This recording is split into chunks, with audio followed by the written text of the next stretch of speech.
এক দেশে ছিল এক ছোট্ট গ্রাম। সেই গ্রামে থাকত রাফি নামে এক দুষ্টু কিন্তু নরম মন ছেলে।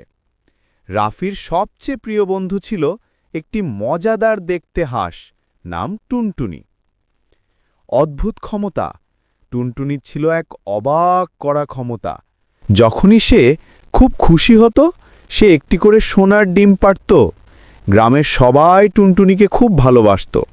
রাফি তাই তাকে সব সময় খাইয়ে দাইয়ে আদর করে রাখত। দুঃখের দিন, একদিন খেলতে খেলতে রাফি ভুল করে টুনটুনিকে ভয় দেখিয়ে ফেলল। টুনটুনি তখন ভয়ে কাঁদতে কাঁদতে বলল, আমি দুঃখ পেলেই কিন্তু সোনার ডিম পাড়তে পারবো না। কিন্তু সেই রাতে টুনটুনির সত্যিই মন খারাপ হয়ে গেল।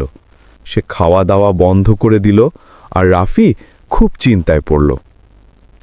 শোকের ডিম, হঠাৎ দেখা গেল টুনটুনি আবার একটি ডিম পেড়েছে, কিন্তু সেটা সোনালি নয়, বরং অদ্ভুত নরম ও ধূসর রঙের, যেন টুনটুনির শোক ভর করে আছে। গ্রামের বয়স্ক মুরব্বি বললেন, এটা শোকের ডিম, টুনটুনি দুঃখে থাকলে এমন ডিম পাড়ে। রাফি তখন বুঝল টুনটুনিকে খুশি করা দরকার।